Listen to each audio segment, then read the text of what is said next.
The Cartier Santos. Is it a dress watch or is it a sports watch?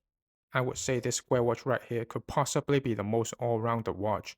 In this video, I'm gonna share with you how I feel about this watch after owning it for over a year, the good and the bad, and some simple tricks to avoid scratching your beloved watches. Let's get into it.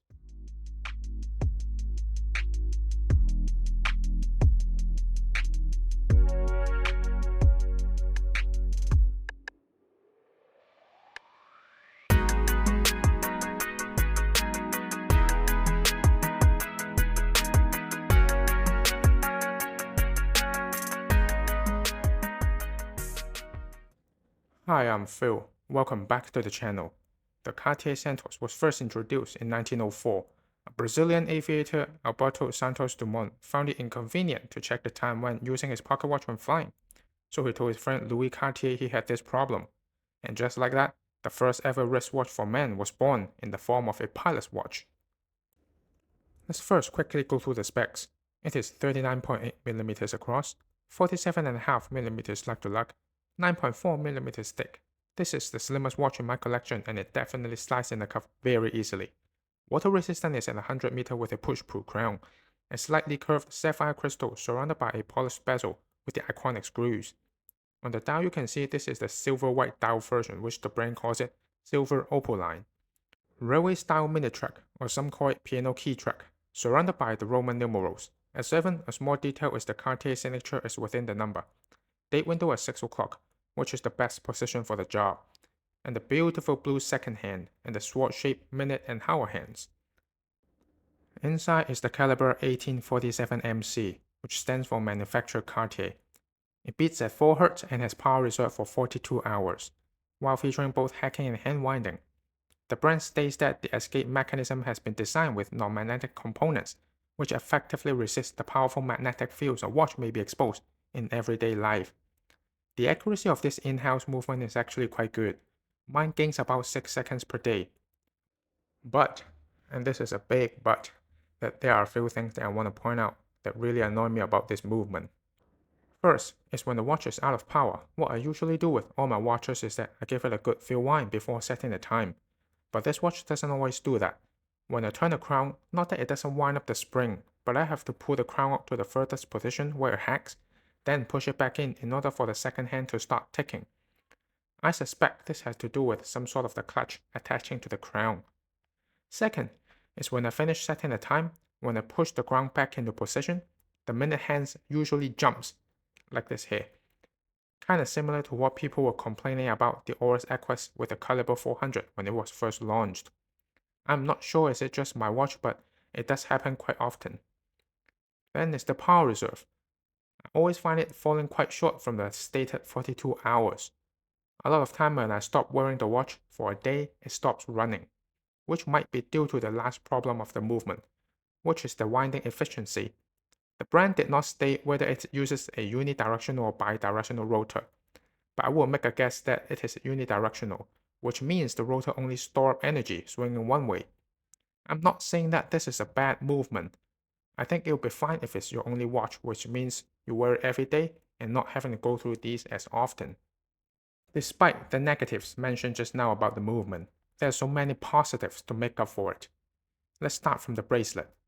I have never had the chance to get my hands on with the Royal Oak, the Overseas or the Nautilus, but just pure aesthetically, I will put the Santos bracelet right next to them. It is beautifully designed and unique, well finished and very comfortable. In terms of function, it is by far the best bracelet on the market. You can adjust it without any tool, just simply press the hidden button to remove or add links. Even for someone as clumsy as me with these small little things, it couldn't be easier. And the best part is, when the link is removed, the pin stays with it. This is one of the most lost items when you are playing with a bracelet. Cartier has really think about it from the user's perspective, and it is fantastic. Whilst it is featuring one of the most user-friendly strap changing system, just simply press this button to release the bracelet or the strap. Very easy to use, and as you can see here, I've never used the leather strap. It's not that I don't like it, it's just that I love the bracelet so much that I just want to wear it with a bracelet. Well, at least till now. The wearability of this watch is top notch. Here is how it wears on my 6.5-inch wrist. It is very slim and the lugs are nicely curved to make the wearing experience even more comfortable. It was designed to be a sports watch 100 years ago, and it still is now, but with the added elegance of a dress watch.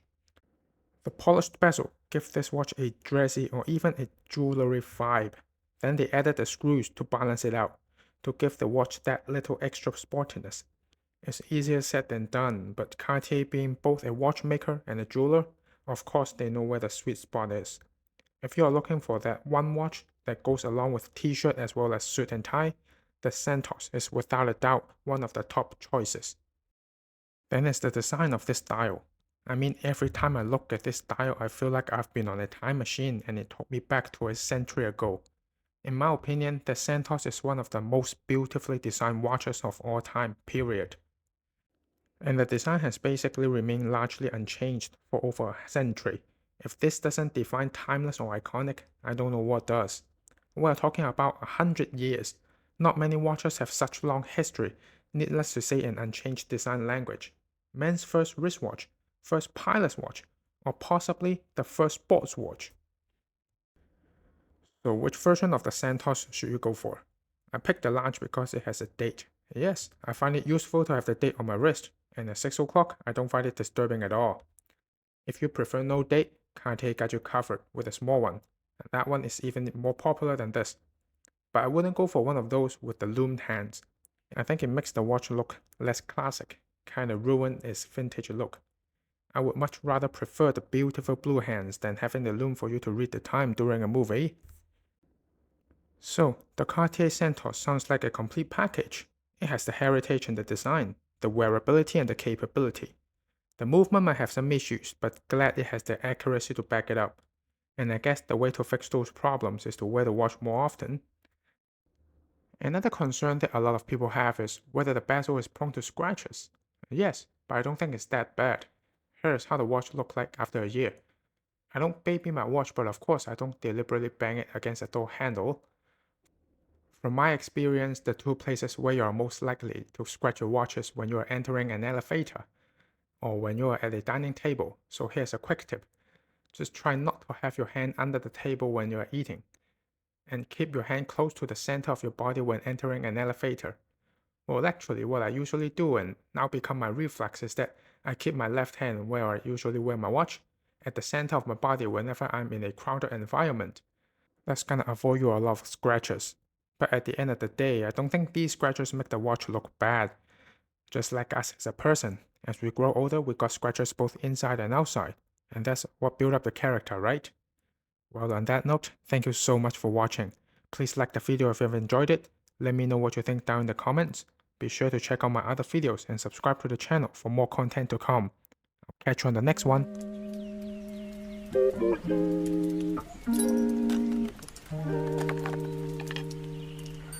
Well, it's